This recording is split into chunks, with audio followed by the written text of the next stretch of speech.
What? You've got to be kidding me. No. That is not what I said. What I was saying was that... Oh, shoot. I gotta go. You're not listening to me. I'm going to hang up the phone. Hanging up now. Hanging up. Vulgar and abusive language, that's an automatic disconnect.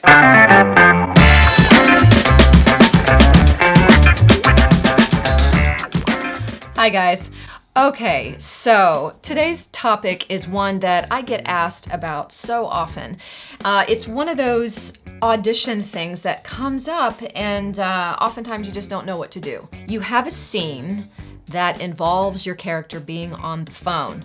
So inevitably what the question is that I get is, Christinna, do I use my phone or do I not use my phone? The standard rule is that not all phone scenes need to be played on an actual phone.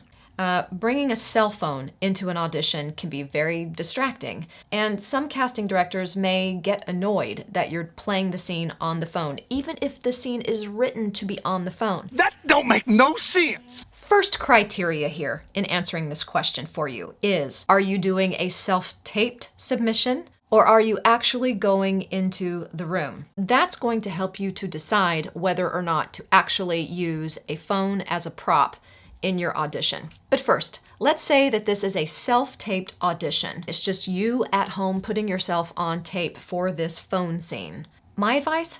Go ahead and do the scene on the phone because that's the way it's written. And there's nobody in the room with you to be distracted by what you're doing. When you're self-taping, you can get away with a lot of stuff in terms of props that you can't get away with when you go into the room. Why?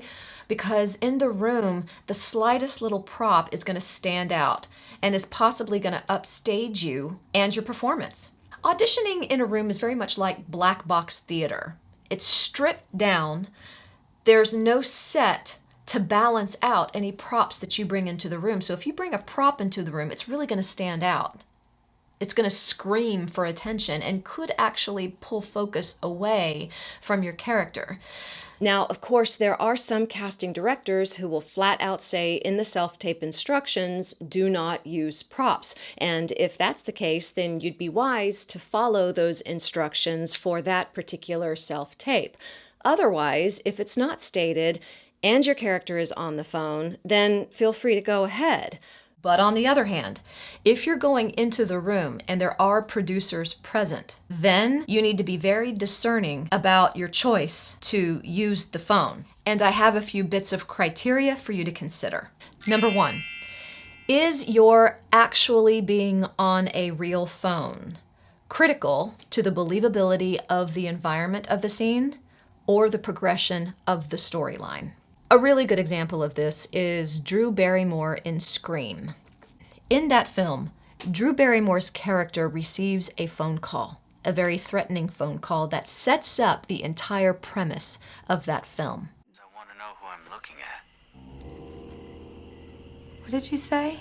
If you were an actress going into audition for that character, you would want to go ahead and use the phone. Part of the powerful suspense that you would want to create is that you are actually on the phone and experiencing terror. So in that instance, using an actual phone would be a smart choice. Number two, does the conversation that takes place on the phone serve to reveal your character's private thoughts to the audience, thoughts and feelings that the person on the other end of the phone can't see? A great example of this is that classic phone scene with Jon Favreau in Swingers. On the phone, he is trying to sound so cool to the person at the other end, but he's freaking out on his end. My number's 21. Otherwise, if the phone scene does not serve to reveal your character's private thoughts, and it's just a simple conversation between two human beings that could easily take place face to face, then you do not need to play that scene on the phone. And in fact, if you do play the scene on the phone, that's probably going to be a little bit distracting and slightly annoying. And I know it sounds ridiculous because you could easily argue to any casting director, well, the scene takes place on the phone. So I brought my phone and I'm gonna have that conversation. But think about it. If you're having that conversation and it's just you and another character saying, hi, how's it going? Great. Yeah, I haven't seen you in a while. I was wondering if we could get together.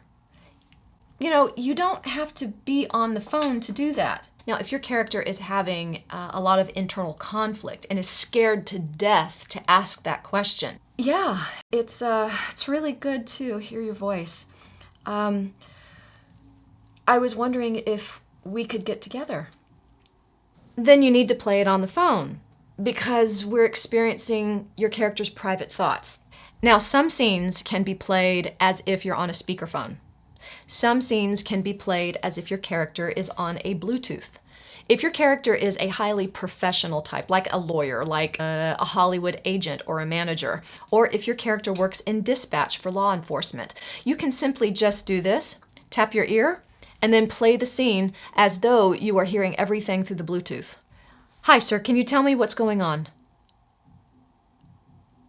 Okay, what time did this occur? Great, we have someone on the way. You can simply do that. You don't have to bring a cell phone into a room. So in a nutshell, just ask yourself a very common sense question. Is it really necessary that I play the scene on an actual prop phone in order to support the believability of this moment? It can actually be really impressive if you can make them feel like you're on the phone and you don't have any prop phone in your hand. You're the kind of actor whose connection and commitment is so strong that you actually don't need the phone. But then again, sometimes you just have to have it there. What? No! You never listen to me! So I hope that clears things up for you a bit and helps you to make a better choice when it comes to phone scenes. Good luck out there, and I'll catch you next time. Oh, gotta go.